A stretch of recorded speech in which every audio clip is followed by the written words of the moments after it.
Zero തുടർന്നു. എല്ലാ ക്വാറികൾക്കും പരിസ്ഥിതി അനുമതി വേണമെന്ന ഹൈക്കോടതി ഉത്തരവിന്റെ പശ്ചാത്തലത്തിൽ പരിസ്ഥിതി അനുമതി ഇല്ലാതെ പ്രവർത്തിക്കുന്ന ക്വാറികൾക്കെതിരെ ബന്ധപ്പെട്ട വകുപ്പുകൾ സ്റ്റോപ്പ് മെമ്മോ നൽകി തുടങ്ങി. പരിസ്ഥിതി അനുമതിയുമായി ബന്ധപ്പെട്ട് ക്വാറി ഉടമകൾക്ക് അനുകൂലമായുള്ള സുപ്രീംകോടതിയുടെ ഇടക്കാല വിധി വ്യക്തിഗത കേസായതിനാൽ ഇത് പരിഗണിക്കേണ്ട എന്ന നിലപാടിലാണ് ഉദ്യോഗസ്ഥർ. അതേസമയം പാരിസ്ഥിതികാനുമതിയുമായി ബന്ധപ്പെട്ട ഹൈക്കോടതി വിധിയും വ്യക്തിഗത കേസിലാണെന്നും ഉദ്യോഗസ്ഥരുടെ ഇപ്പോഴത്തെ നീക്കം വൻകിട ക്വാറി ഉടമകളെ സഹായിക്കാനാണെന്നും ചെറുകിട ക്വാറി ഉടമകൾ ആക്ഷേപിക്കുന്നു. പരിസ്ഥിതി അനുമതിയുടെ പേരിൽ പ്രവർത്തനം നിർത്തിവെച്ച ചെറുകിട ക്വാറികൾ പരിസ്ഥിതി അനുമതിയിൽ ഇളവ് നൽകിയ മന്ത്രിസഭാ തീരുമാനത്തോടെ പ്രവർത്തനം പുനരാരംഭിച്ചിരുന്നു. പരിസ്ഥിതി അനുമതിയില്ലെങ്കിലും ചെറുകിട ക്വാറികൾക്ക് 1 വർഷത്തേക്ക് പെർമിറ്റ് പുതുക്കി നൽകുമെന്ന് സംസ്ഥാന സർക്കാർ ഇതുമായി ബന്ധപ്പെട്ട ഒരു കേസിൽ സുപ്രീം കോടതിയെ അറിയിച്ചു. സർക്കാർ തീരുമാനം രേഖപ്പെടുത്തിയ കോടതി നിലവിലെ സ്ഥിതി തുടരാൻ നിർദ്ദേശിച്ച് കഴിഞ്ഞ തിങ്കളാഴ്ച ഇടക്കാല ഉത്തരവും പുറത്തിറക്കി.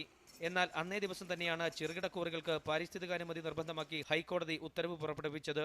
ഈ വിഷയത്തിൽ മേൽക്കോടതി ഉത്തരവാണ് നിലനിൽക്കുകയെന്നിരിക്കെ ഹൈക്കോടതി ഉത്തരവിന്റെ മറവിൽ തങ്ങളെ ഉദ്യോഗസ്ഥർ പീഡിപ്പിക്കുകയാണെന്ന് ചെറുകിട ക്വാറി ഉടമകൾ ആരോപിക്കുന്നു. വൻകിട ക്വാറിക്കാരെ സഹായിക്കാൻ വേണ്ടിയാണ് ഗവൺമെൻറ് ഉദ്യോഗസ്ഥന്മാർ ഈ ഉത്തരവ് കാട്ടിക്കൊണ്ട് സ്റ്റോപ്പ് മെമ്മോ കൊടുത്തുകൊണ്ട് ചെറുകിട ക്വാറികളുടെ പ്രവർത്തനം നിർത്തിവെപ്പിക്കുന്ന നിലപാടാണ് എടുത്തിരിക്കുന്നത്. ക്വാറികൾക്കെതിരായ ഉദ്യോഗസ്ഥരുടെ നീക്കം എങ്ങനെ പ്രതിരോധിക്കണമെന്ന് ചർച്ച ചെയ്യാനായി ചെറുകിട ക്വാറി ഉടമകളുടെ അടിയന്തര യോഗം കോഴിക്കോട്ട് വിളിച്ചു ചേർത്തിട്ടുണ്ട്.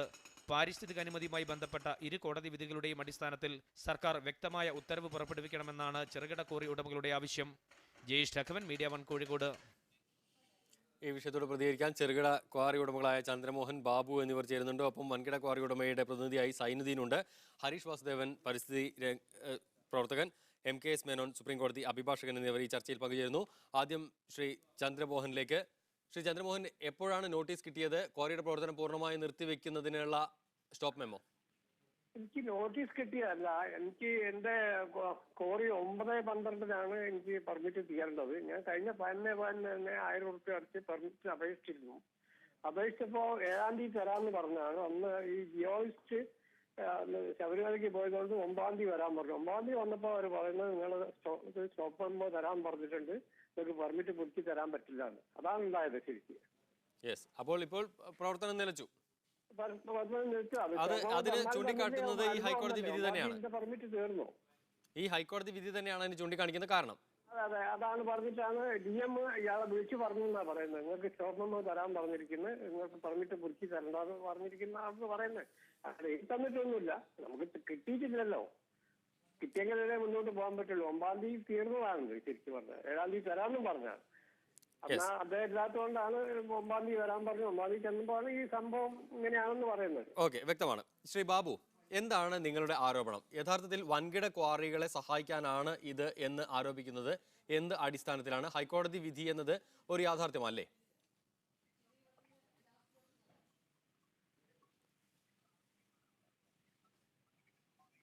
ബാബുവിലേക്ക് വരാം. സൈനുദ്ദീനുണ്ട്. ശ്രീ സൈനുദ്ദീൻ, ഇവിടെ നിങ്ങളുടെ താല്പര്യത്തിനനുസരിച്ചാണ് ചെറുകിട ക്വാറികൾക്ക് സ്റ്റോപ്പ് മെമ്മോ കൊടുക്കുന്നത് എന്നതാണ് മറ്റൊരു വാദം ആ ഭാഗത്ത് നിന്ന്. അതൊരു അടിസ്ഥാനമില്ല സാർ. അതിൽ എന്നുവെച്ചാൽ നിയമം വന്നാൽ അതനുസരിക്കാൻ എല്ലാവരും ബാധ്യസ്ഥരാണ്.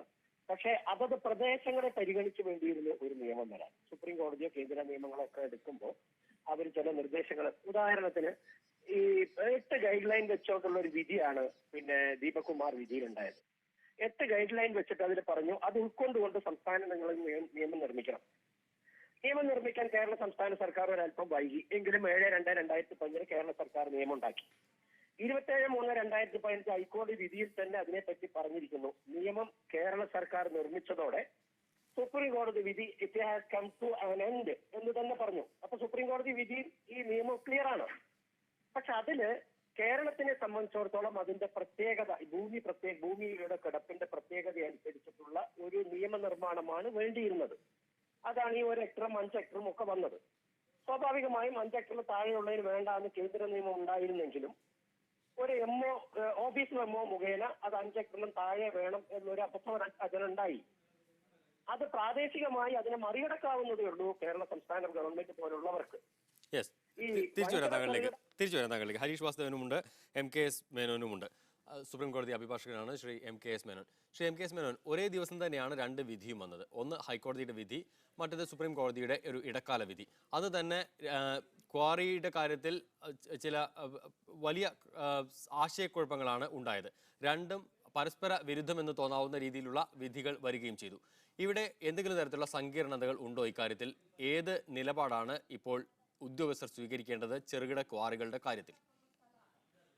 ഇതില് പ്രത്യേകമായിട്ട് മനസ്സിലാക്കേണ്ട ഒരു വിഷയം, ഈ MOEFന്റെ ക്ലിയറൻസ് വരുന്നത് സെൻട്രൽ ഗവൺമെന്റിലെ എൻവയോൺമെന്റ് പ്രൊട്ടക്ഷൻ ആക്ട് അനുസരിച്ചിട്ടാണ്. അതുപ്രകാരം സെൻട്രൽ ഗവൺമെന്റ് ആണ് ഇത്തരം കാര്യങ്ങളിൽ എന്ത് ചെയ്യണം, ഏത് ചെയ്യണം എന്നുള്ള ഗൈഡ് ലൈൻസ് കൊടുക്കേണ്ടത്. അതുപ്രകാരമുള്ള ഇതിനു മുമ്പ് ആദ്യം ഉണ്ടായത് 2006 ഗൈഡ് ലൈൻസ് വെച്ചിട്ടാണ് 5 ഹെക്ടർ ചോട്ടയുള്ളതിന് ഇത്തരത്തിലുള്ള ഒരു ക്ലിയറൻസിന്റെ ആവശ്യമില്ല. പല കാര്യങ്ങളും പരിഗണിച്ചിട്ടാണ് ഇത് വന്നത്. പക്ഷേ എന്ത് സംഭവിച്ചു എന്ന് വെച്ചാൽ, ഇവിടെ ഹരിയാനയിലും രാജസ്ഥാനിലുമുള്ള ചില സ്ഥലങ്ങളിൽ റിവർ സാൻഡ് മൈനിങ് ഇവര് ഗവൺമെന്റ് തന്നെ അതിൽ ഭാഗമായിട്ട് അതിനെ ഓവർകം ചെയ്യാൻ ചില സ്റ്റെപ്സ് എടുത്തു. അതായത് 1 കിലോമീറ്റർ ഇടവിട്ടിട്ട് ചെറിയ ചെറിയ 5 ഹെക്ടറിലും ചോടെ ഉള്ള ഏരിയാസ് ലീസായിട്ട് കൊടുക്കാൻ തുടങ്ങി.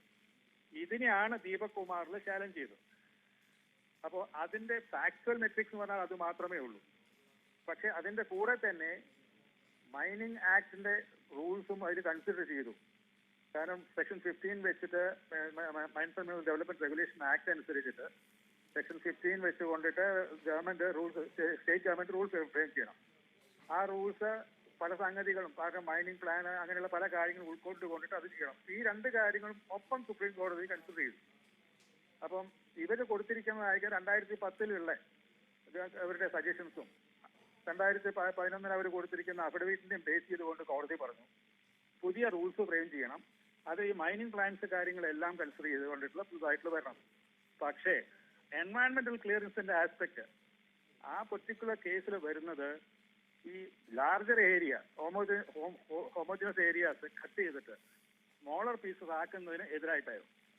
പക്ഷെ ലാസ്റ്റ് സെന്റൻസിൽ ഇപ്പൊ കോടതി ഡയറക്ഷൻ കൊടുത്തപ്പോൾ പറഞ്ഞു, we in the meanwhile order that leases of minor mineral including their renewal of an area less than 5 hectares be granted by this state or union territories only after getting environmental clearance. അപ്പൊ ഇതിലും ഉപയോഗിക്കുന്ന വാക്ക് lease എന്നുള്ളതാണ്. അപ്പൊ ഇത് ഉൾക്കൊണ്ടിട്ടുണ്ട്, ശരിക്കും പറഞ്ഞു കഴിഞ്ഞാൽ ഇതിൽ ഉൾക്കൊണ്ടിട്ടുണ്ട്. അതായത് ലാർജർ ഏരിയനെ, അതായത് ലീസാണ് ആവശ്യം. അത്തരം ലീസുകൾ കൊടുക്കുന്നുണ്ടെന്നുണ്ടെങ്കിൽ ഇതില്ലാതെ കണ്ട് പറ്റില്ല. അത് ശരിക്കും പറഞ്ഞാൽ MOEFന്റെ ആ സജഷൻസ് മുഴുവനെ വായിച്ചു കഴിഞ്ഞാൽ ആ ജഡ്ജ്മെന്റ്സ് തന്നെ കാണാൻ കഴിയും. Larger minimum lease area 5 hectare ആയിരിക്കണം, പീരിയഡ് 5 years ആയിരിക്കണം. ഇങ്ങനെ ഒരുപാട് കണ്ടീഷൻസ് ഉണ്ട്. ഇതൊക്കെ കൺസിഡർ ചെയ്ത് കൊണ്ടിട്ട് സുപ്രീം കോടതി ശരിക്കും പറഞ്ഞാൽ ലാസ്റ്റിൽ വെച്ചിരിക്കുന്ന ഈ ഒരു ലൈൻ, ഈ ഒരു പാരഗ്രാഫ് പലരും അത് മിസ്ഇന്റർപ്രറ്റ് ചെയ്തു എന്നുള്ളതാണ് എൻ്റെ അഭിപ്രായം. അതാണ് ഇപ്പം ഞങ്ങളിപ്പം പോയിന്റ് ഔട്ട് ചെയ്യുന്നതും. സുപ്രീം കോടതി പ്രാവശ്യം കേസ് കോടതിയിൽ വന്ന സമയത്ത് പ്രത്യേകിച്ച് ചോദിച്ചൊരു കാര്യം, ഇത് സാൻഡ് മൈനിങ്ങിനെ പറ്റിയിട്ടുള്ളതാണോ എന്നൊരു ചോദ്യം ചോദിക്കേണ്ടായി. കാരണം അത് സാൻഡ് മൈനിങ് ലിവർ ബെറ്റിലുള്ള കേസ് മാത്രമാണ്.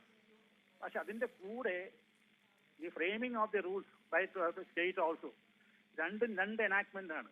ഈ ഡിഫറൻസ് മനസ്സിലാക്കാതെ കണ്ടാണ് പല ഇപ്പോൾ വന്നിരിക്കുന്ന ജഡ്ജ്മെന്റ്സ്, ഹൈക്കോടതിയുടെ ജഡ്ജ്മെന്റുകളൊക്കെ. ഇതിനെ ഞങ്ങൾ പ്രത്യേകിച്ച് ചാലഞ്ച് ചെയ്യുന്നുണ്ട്. കാരണം വെച്ചാൽ ഇത് ഒരിക്കലും ദീപക് കുമാറെ കണ്ടെയ്ൻ ചെയ്തില്ല. മാത്രമല്ല ഈ MOEF തന്നെ ഇത് കഴിഞ്ഞിട്ട് 2013 റൂള് കൊണ്ടുവന്നു.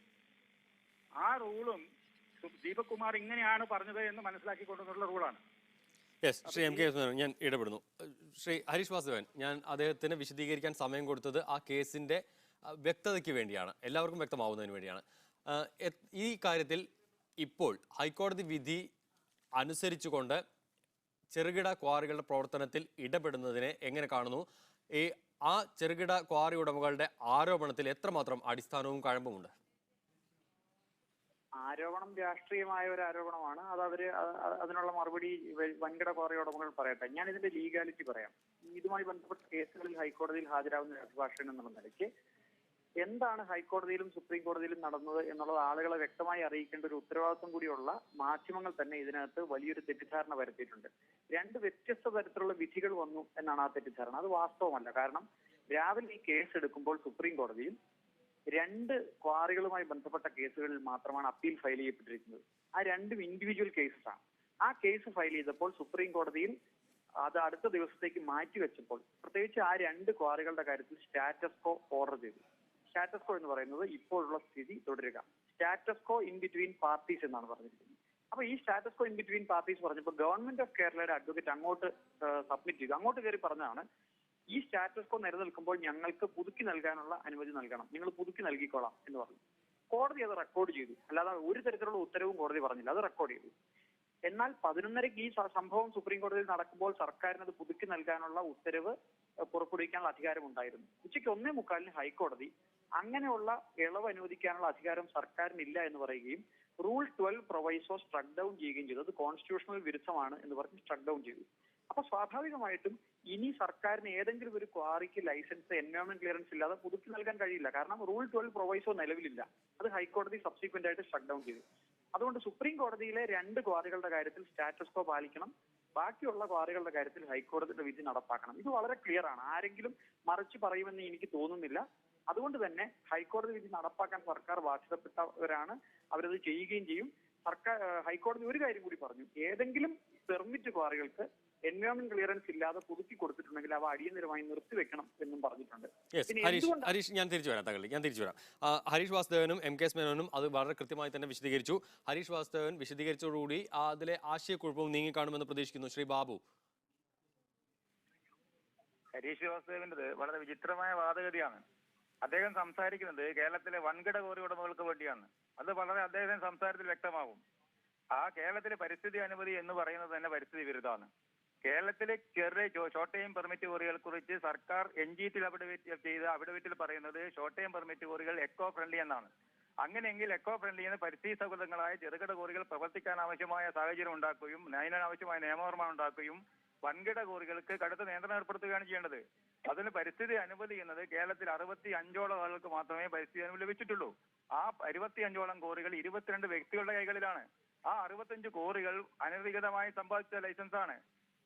യോഗ്യതയില്ലാത്ത ഒരു പരിസ്ഥിതി സെക്രട്ടറി കൊടുത്തിട്ടുള്ള ലൈസൻസ് ആണ്. ആ 65ഓളം വരുന്ന പരിസ്ഥിതി അനുമതി റദ്ദ് ചെയ്യാൻ വേണ്ടി ആവശ്യപ്പെടാൻ വേണ്ടി ഹരീഷ് ദേവൻ തന്റെ ഇടം കാണിക്കുമോ? ഞങ്ങൾ ഹരീഷ് ദേവനാണ് ചോദിക്കുന്നത്. അതുപോലെ ഏറ്റവും ചെറിയ ഞങ്ങൾ പറയുന്ന 5 ഹെക്ടർ താഴെയല്ല, 12 സെന്റ് മുതൽ 50 സെന്റ് വരെയുള്ള ചെറിയ സ്ഥലങ്ങളിൽ ഖനനം നടത്തുന്ന കേരളത്തിലെ മഹാഭൂരിപക്ഷം 90% വരുന്ന ചെറുകിട കോറികൾ അടച്ചുപൂട്ടിക്കുകയും വൻകിട കോറികൾക്ക് യഥേഷ്ടം ലൈസൻസ് അനുവദിക്കുകയും അത് പ്രവർത്തിക്കാനുള്ള സാഹചര്യം വെക്കുകയും വന അതിർത്തികൾക്കകത്തും അതുപോലെ വനത്തിനോട് ചേർന്നുമാണ് കേരളത്തിലെ മഹാഭൂരിപക്ഷം വരുന്ന വൻകിട കോറികളെല്ലാം പ്രവർത്തിക്കുന്നത്. ആ ബാബു തിരിച്ചു വരാം. ശ്രീ ഹരീഷ് വാസുദേവൻ, താങ്കൾ വൻകിട കോറി ഉടമകളുടെ വക്താവായി നിൽക്കുന്നു എന്ന വാദമൊക്കെ വിടുക. അതിലപ്പുറത്തേക്ക് ആ ആരോപണത്തെ മാറ്റിവെക്കുന്നു. കേൾക്കുന്ന മാത്രയിൽ പ്രാഥമികമായി അദ്ദേഹം പറയുന്ന വാദം കേൾക്കുമ്പോൾ നമുക്ക് തോന്നുക ചെറുകിട ക്വാറി ഉടമകൾ താരതമ്യേന പാരിസ്ഥിതികമായി ചെറിയ ആഘാതമുണ്ടാക്കുന്നു, വൻകിട ക്വാറികൾ വലിയ ആഘാതമുണ്ടാക്കുന്നു. അപ്പോൾ വൻകിട ക്വാറികളുടെ പ്രവർത്തനത്തെ തടസ്സപ്പെടുത്താതിരിക്കുക എന്ന് അതിൽ കേൾക്കുന്ന മാത്രയിൽ നമുക്ക് തോന്നുന്ന ഒരു പാരിസ്ഥിതിക വിവേചനത്തിന്റെ അല്ലെങ്കിൽ നിയമപരമായ വിവേചനത്തിന്റെ അംശത്തിന് എന്ത് വിശദീകരണമാണ് നൽകാൻ കഴിയുക? അദ്ദേഹം വ്യക്തിപരമായി പറഞ്ഞ ആരോപണത്തെ ഞാൻ നിയമപരമായി തന്നെ നേരിടാൻ തീരുമാനിച്ചിട്ടുണ്ട്. അത് അതിന്റെ വഴിക്ക് പോക്കോട്ടെ. ഈ ചെറുകിട ക്വാറികളുടെ കാര്യത്തിലും നിയമപരമായി നേരിടുക എന്ന് പറയുമ്പോൾ അതിൽ വിശദീകരണം വേണം ശ്രീ ഹരീഷ്. ഞാനത് വിട്ടുകളഞ്ഞതായിരുന്നു. തീർച്ചയായിട്ടും ഞാൻ കേരളത്തിലെ വൻകിട ക്വാറികൾക്ക് വേണ്ടിയാണ് സംസാരിക്കുന്നത് എന്നത് അദ്ദേഹം തെളിവ് സഹിതം പറഞ്ഞില്ല എന്നുണ്ടെങ്കിൽ, അത് തെളിയിച്ചില്ല എന്നുണ്ടെങ്കിൽ, കാരണം ഞങ്ങൾ കേരളത്തിലെ വൻകിട ക്വാറികൾക്ക് എൻവയോൺമെന്റ് ക്ലിയറൻസ് ആവശ്യമാണെന്നും ഇപ്പോൾ നിലവിൽ ലീസിൽ പ്രവർത്തിക്കുന്ന ക്വാറികൾക്ക് കൂടി 6 മാസത്തിനകം, അതായത് ജനുവരി 1 മുതൽ എൻവയോൺമെന്റ് ക്ലിയറൻസ് ആവശ്യമാണെന്ന് പറഞ്ഞ വാദം ഉയർത്തുകയും അതിൽ ഗ്രീൻ ട്രൈബ്യൂണലിൽ അനുകൂലമായി വിധി സമ്പാദിക്കുകയും ചെയ്ത ആളുകളാണ്. ഹൈക്കോടതിയിൽ ഈ വാദം ഉന്നയിച്ചിരുന്നത് ഹൈക്കോടതി പറഞ്ഞത് നിലവിൽ ലീസ് എടുത്ത ആളുകൾക്ക് ലീസും പെർമിറ്റും ഒരുപോലെയാണ് ഹൈക്കോടതി കണ്ടത്. എപ്പോഴാണോ കാലാവധി തീരുന്നത്, കാലാവധി തീർന്നു കഴിഞ്ഞാൽ പുതുക്കണമെങ്കിൽ തീർച്ചയായിട്ടും അവർക്കും എൻവയോൺമെന്റ് ക്ലിയറൻസ് ആവശ്യമാണ്. ഈ നാളെ ലീസ് തീരുന്ന ക്വാറികൾ നാളെ അത് പുതുക്കണമെങ്കിൽ എൻവയോൺമെന്റ് ക്ലിയറൻസ് ആവശ്യമാണെന്ന് വളരെ വ്യക്തമായി ഞങ്ങളുടെ വാദം അംഗീകരിച്ചുകൊണ്ട് ഹൈക്കോടതി പറഞ്ഞിട്ടുണ്ട്. ഞങ്ങൾ തൃപ്തരല്ല. ലീസ് ക്വാറികൾക്കും എൻവയോൺമെന്റ് ക്ലിയറൻസ് ആവശ്യമാണ്. അതിനെതിരെ സുപ്രീം കോടതിയിൽ പോകാനുള്ള ആലോചനകൾ നടക്കുന്നുണ്ട്.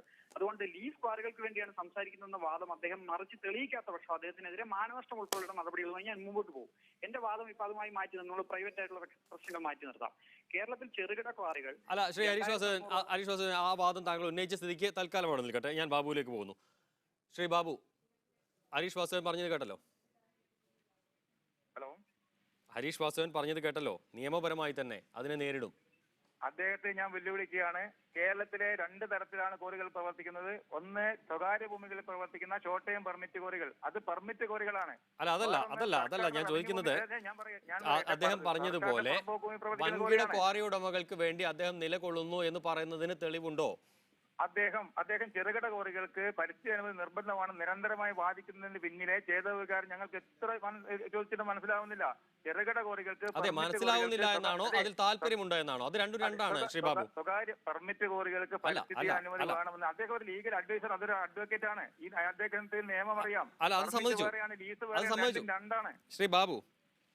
അദ്ദേഹം അത് വാദിക്കുന്നത് മനസ്സിലാകുന്നില്ല എന്നത് മറ്റൊരു വാദമാണ്. പക്ഷേ അദ്ദേഹം അത് വാദിക്കുന്നത് വൻകിട ക്വാറി ഉടമകൾക്ക് വേണ്ടിയാണ് എന്ന് പറയുകയും അതിൽ ഹരീഷ് വാസുദേവൻ പരാതിയുണ്ടെന്ന് പറയുകയും അത് നിയമപരമായി നേരിടുമെന്ന് പറയുകയും ചെയ്യുന്നത് രണ്ടാണ്. അതുകൊണ്ട് അതിന് മറുപടി വേണം. ഹരീഷ് വാസുദേവന്റെ ഞങ്ങൾ ഹരീഷ് വാസുദേവനോട് വ്യക്തിപരമായ സംവാദത്തിൽ ഏർപ്പെട്ടിട്ടുണ്ട്. ഹരീഷ് വാസുദേവന്റെ വാദം കേരളത്തിലെ ചെറുകിട പെർമിറ്റ് കോറികൾ അടച്ചുപൂട്ടിക്കുക എന്ന രൂപത്തിലേക്കുള്ള ഒരു അഭിപ്രായമാണ് ഇന്നും അദ്ദേഹത്തിന് ഇതുണ്ടാവുന്നത്.